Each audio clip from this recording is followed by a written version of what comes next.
பெரிய கடைகள்லாம் நிறைய இடத்துல இருக்கிறது இல்லை. சின்ன சின்ன ரூரல் ஏரியாஸ்ல நிறைய பேருக்கு தெரியறதும் கிடையாது. இந்த மாதிரி கடைகள்லாம் இருக்கு அப்படின்னு சொல்லி நம்ம மக்களுக்கு கொண்டு போகையில் அந்த மாதிரி ஃபேஸ்புக் இந்த மாதிரி யூடியூப்லாம் பார்த்தீங்கன்னா நிறைய சப்போர்ட்டிவாக இருக்குது. ஃபஸ்ட்டப்பாக எனக்கு இந்த கலையை ரொம்ப கற்றுக்கணும்னு ரொம்ப ஆசை. அதனால தான் அந்த இதில் பார்க்கவுமே நான் வந்து உடனே ஜாயின் பண்ணணும்னு ஆசைப்பட்டு மறுபடியும் இங்கேயே வந்தது. ஏன்னா சின்ன வயசில் நம்ம வீட்டில் வந்து அந்தளவுக்கு சப்போர்ட் யாரும் பண்ணியிருக்க மாட்டாங்க. எல்லாருமே பாலிவுட் சிலோஸ்ன்னு கிடையாதுல்ல.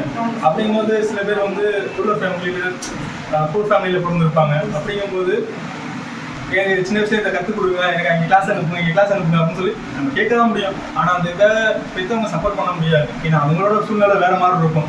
அப்படிங்கும்போது எப்படி அந்த கலையை நம்ம தெரிஞ்சுக்கணும், கற்றுக்கணும்னு எனக்கு கொஞ்சம் ஆசை. சரி, ஓகே, நம்ம எப்போயா கற்றுக்குவோம், நம்ம சம்பாதிக்க ஒரு டைம் ஒன்று அந்த மாதிரி டயத்தில் கற்றுக்குவோம். சொல்லி பார்த்தீங்கன்னா இந்த நமக்கு 26, 27 ஏஜ் ஆகி போச்சு. இப்போ நம்மளால் சம்பாதிக்கிறோம், எப்படி போய் கற்றுக்கிறது அப்படின்ற ஒரு இது.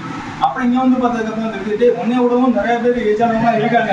அப்பதான் தெரிஞ்சு ஏஜ் சொல்றாங்க 50 ஏஜ் ஆகுதுன்னு சொல்றாங்க. அப்பதான் தெரிஞ்சு ஏஜ் இஸ் ஜஸ்ட் ஒரு நம்பர்ரா அப்படின்ற விஷயமே எனக்கு அப்பா தெரிஞ்சிச்சு. இந்த மாதிரி கற்றுக்கிறதுக்கான வாய்ப்பு கொடுத்து ஆசை எனக்கு